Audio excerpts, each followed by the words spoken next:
Educational explore YouTube channel रे आपण माननकु स्वागत। आजिकार वीडियो रे हमें जो ओएसएस टीईटी रे जो नोटिफिकेशन आसी 2026 रो हमें जो ओएसएस टीईटी विषय रे आलोचना करिबा। यार जो eligibility criteria, exam date, subject combination, minimum qualifying mark, subject wise mark distribution मु आपण माननकु ए वीडियो रे जोड़ेबाकू जाउछि। ता सहित आपण माने ए 2026 रो जो ओएसएसटीटी आपण माननकू क्वालिफाई करिबाकू पड़िबो। जदि आपण माने जो नेक्स्ट टीचर रिक्रुटमेंट आसीबाकू जाउछि सही एग्जाम रे आपण मानकू एलिजिबल हेबाकू हेले तो ये साइन मध्य दउछि कि हमर जो नेक्स्ट रिक्रुटमेंट जो टीचर रिक्रुटमेंट आसीबाकू मध्य जाउछि। तो जदि हमें देखिबा एठी जो गतकाली जो नोटिफिकेशन टी आसीतिला board of secondary education BSC तरफ रु कि जो ओएसएस टीटी 2026 रे रहूची यार जो एग्जाम टी 30/9/2026 वेडनेसडे दिन जोटा कि 30 सेप्टेम्बर रे एग्जाम हेबा को जाउची, जोटा कि पेपर फर्स्ट पेपर सेकंड रो 9 रो नै कि 11:30 पर्यंत। तो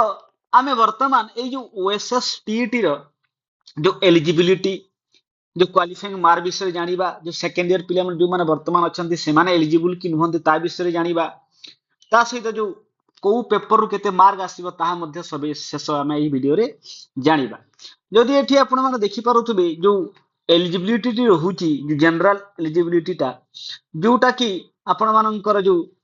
जो ऑप्शन टी देखंतु कि से प्रथमे गोटे सिटीजन हेतिबे इंडिया रा, ता सहित जो ability to read and write Odia जोटा कि ओडिया तांको आसुतबा कथा जो कैंडिडेट थिबे he she must have pass HSC examination conducted by board of secondary education एटा थिबा कथा। किंबा जो माने सीबीएसई रे पाठ पढुचन तांकर जो ओडिया लैंग्वेज थिबा कथा। तापर जदि बी देखिबा मेसी मस्ट हैव पास प्लस 2 जो हायर सेकेंडरी एग्जाम मध्ये जो प्लस 2 रे आसे council of higher secondary exam रे ओडिया तांकर जो पेपर थिबा कथा एग्जामिनेशन सब्जेक्ट रे। ता सहित जो सी he must have passed Odia examination HSC 10th standard single subject examination conducted by BSc एटा मध्ये करिथिले से एलिजिबल हेई पारिबे। In case the candidate desire to be language teacher like Hindi, classical teacher, Sanskrit, Telugu, Urdu, passing Odia examination of 7th or 8th standard conducted by BSc Odisha shall be allowed। जो माने जो BSc जो exam conduct करे 7 8 स्टैंडर्ड जो ओडिया को नेकी जो माने Hindi teacher, Sanskrit teacher, Telugu teacher हेबा को चाहचंती से माने मध्ये एलिजिबल हेई पारिबे एग्जाम टी क्वालिफाई कले। ता सहित जदि हम एठी देखिबा जो सब्जेक्ट वाइज जो एलिजिबिलिटी कोन रहूची देखंतु जो माने टीजीटी रो जो आर्ट्स हेबा को जाउचंती टीचर टीजीटी आर्ट्स, तापरे जो टीईटी रो जो पीसीएम सीबीजे हिंदी टीचर रो। तो एठी आपण माने देखि परथबे जो एलिजिबिलिटी क्राइटेरिया देइछि आपण माने पढि नेबे। जो आर्ट्स पाई कोन रहूची सेही परि पीसीएम सीबीजे पाई कोन रहूची। ता सहित देखंतु एठी हिंदी टीचर कोन रहूची देखि देबे। क्लासिकल टीचर रो मध्ये कोन एलिजिबिलिटी क्राइटेरिया टी रहूची ताहा मध्ये एठी देइछि आपण देखि परिबे। सेही परि क्लासिकल टीचर एटा तो संस्कृत रो उर्दू रो रहूची कोन देखि देबे। क्लासिकल टीचर तेलुगु रो मध्ये कोन रहूची देखिबे। ता सहित आपणकर फिजिकल टीचर मध्ये एठी फिजिकल एजुकेशन टीचर मध्ये एठी जो एजुकेशनल क्वालिफिकेशन कोन तबा कथा ताहा देइछि। जदि हम एबे जो स्कूल सब्जेक्ट कथा देखिबा कि जो कोन कोन स्कूल सब्जेक्ट थिबा कथा आपण माने जदि ओएसएसटीटी एग्जाम देबा को चाहुचंती तो देखंतु एठी जो रहूची the science graduate candidate should have pass with 2 school subject as the following. जोटा कि जो माने साइंस ग्रेजुएट जो माने अछंती से माने दुईटा सब्जेक्ट पढिथिबा कथा, जोटा कि ईसीएम पाई फिजिक्स केमिस्ट्री मैथमेटिक्स पढिथिबा कथा। सही परि सीबीजेड पाई केमिस्ट्री बोटनी जियोलॉजी बायोलॉजी पढिथिबा कथा। जो लाइफ साइंस रो जो केस टी हेची ता ऊपर डिपेंड करूची। सही परि आर्ट्स जो माने टीचर हेबा को जाउछंती तांकर दुईटा स्कूल सब्जेक्ट थिबा कथा, जोटा कि English Odia Hindi Sanskrit history geography economics political science Indian economy landmarks in Indian history Indian geography Indian polity communicative English and business economics. आ यार मध्ये जो रहूची कम्युनिकेटिव इंग्लिश एंड जो बिजनेस इकोनॉमिक्स यार मध्ये डिपेंड करूची केस ऊपर। तो एठी आपण जदी एजुकेशन पढिथिबे आपण एलिजिबल नहंती माने ऑनर्स किंबा गोटे सब्जेक्ट पढिथिबे ताहेले। ତା ସହିତ ଦେଖନ୍ତୁ ଏଠି ଯୋଉ ପେପର ରହୁଛି କି କୋଉ ପେପରରେ ଆପଣମାନଙ୍କର ଯୋଉ କେତେ ଟାଇମ ରହୁଛି ଦେଖନ୍ତୁ ଆପଣ ଯେମିତି ଜାଣିଥିବେ ପେପର 1 ରହୁଛି ପେପର ସେକେଣ୍ଡ ରହୁଛି ତା ସହିତ ଦେଖନ୍ତୁ ୟାର ଯୋଉ ଡ୍ୟୁରେସନ ଟେ ରହୁଛି ଯୋଉ 2 ଘଣ୍ଟା 30 ମିନିଟ ଆପଣଙ୍କର ଏମସିକ୍ୟୁ ଆସିବ ଆଉ ୟାର ଯୋଉ 4ଟି ସେକ୍ସନ ରହୁଛି ଯୋଉଟା କି ଆପଣମାନଙ୍କର ଯୋଉ ସେକ୍ସନ 1 ରେ ଆପଣମାନଙ୍କର ଓଡିଆ ରହିବ ଯୋଉଟା କି କମ୍ପଲସରି ସବୁ ଆପଣ ସାଇନ୍ସ ହେଇଥିଲେ କିମ୍ବା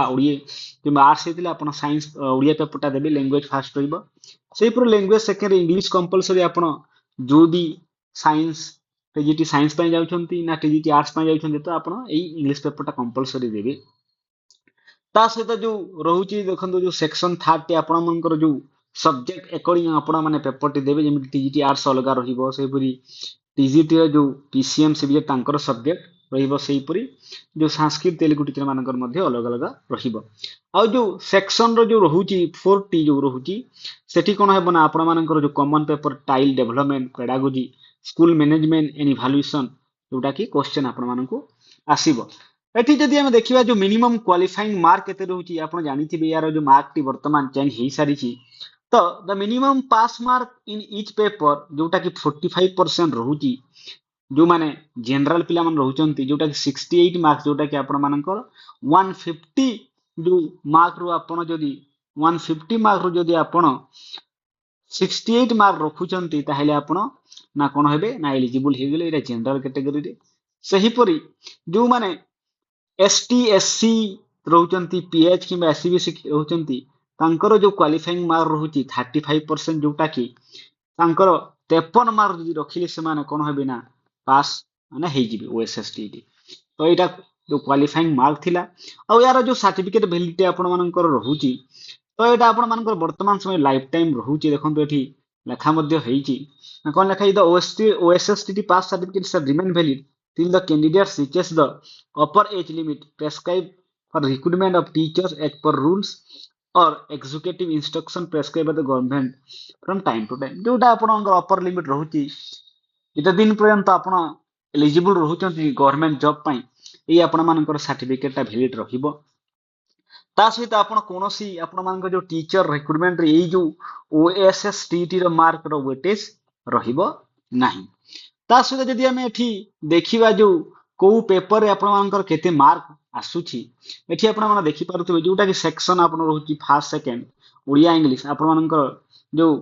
20 मार्क्स रहुची टोटल 40 मार्क्स एटा कंपलसरी पेपर आपण मानकर जो TGT arts TGT science PCM तापर आपनकर जो क्लासिकल सब्जेक्ट गुडा रहुची तांको पई मध्य सेही पुरे टीजीटी आर्ट्स रे आपण मानकर जो 60 मार्क रहुची जेमिति कि ओडिया अगेन आसीबो Odia English history political science जो ज्योग्राफी इकोनॉमिक्स एटा आसीबो आपण 60 मार्क सेही पुरे टीजीटी पीसीएम रे मैथमेटिक्स फिजिक्स केमिस्ट्री आसीबो आपण मानकर 60 मार्क टीजीटी रे सीबीजे रे केमिस्ट्री बॉटनी जूलॉजी आसीबो 60 मार्क